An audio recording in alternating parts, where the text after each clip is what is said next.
Imagine throwing a massive birthday party, inviting all your closest friends and coworkers to a luxury venue, and then just not showing up. Not because of an emergency, but because you simply chose to stay home. That is exactly what Luis Enrique just did to the Paris Saint-Germain squad, and the timing couldn't be more bizarre. We're talking about a team that just pulled off a heroic performance against Bayern Munich in the Champions League. The spirits were high, the celebration was set, and the guest of honor turned into a ghost. What does this say about the relationship between the coach and his players? Is this tactical mind games? Or is there a growing rift in the locker room that we aren't seeing?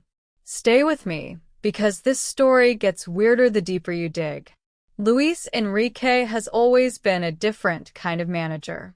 From his marathon running to his Twitch streaming during the World Cup, he's never been one to follow the traditional coaching handbook. But this latest stunt has left even the most seasoned football journalists in France scratching their heads. Following the massive victory over Bayern, Enrique invited the entire squad to celebrate his birthday. It was supposed to be a moment of unity, a reward for their hard work on the biggest stage in European football. The players arrived, the atmosphere was electric, but the seat at the head of the table remained empty.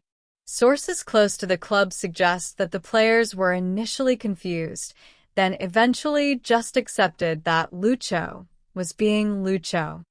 But you have to wonder, if your boss invites you to a party and then blanks you, how does that affect the team chemistry? We've seen PSG struggle with ego management for years.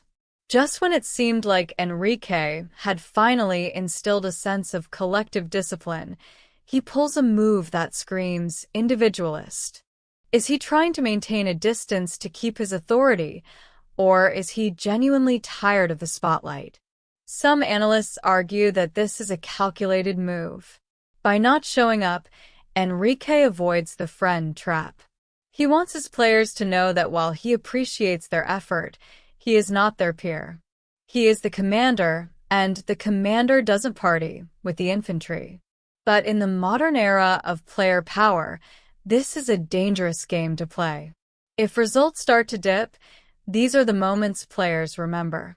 They remember the coach who wasn't there to share the joy. The French media is having a field day with this. The Ghost of Parc des Princes is the nickname starting to circulate. And while the victory over Bayern buys him a lot of credit, the Champions League is a fickle mistress.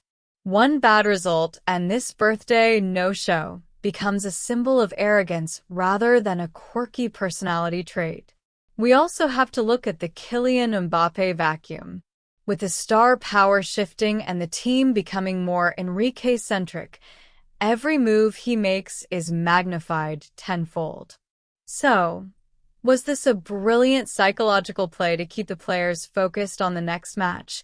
Or was it a disrespectful snub to a group of athletes who just gave their all for him on the pitch? The locker room's reaction over the next few weeks will give us the answer. If PSG continues to roll through their opponents, Enrique looks like a genius who refuses to get complacent. If the wheels come off, he looks like a man who lost touch with his squad. What do you think? Is Luis Enrique a master of psychology, or just plain rude?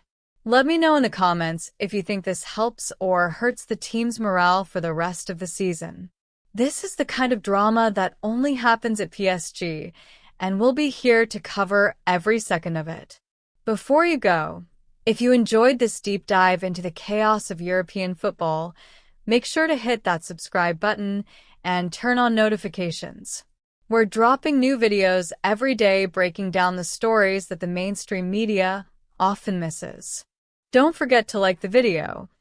It really helps the channel grow. See you in the next one.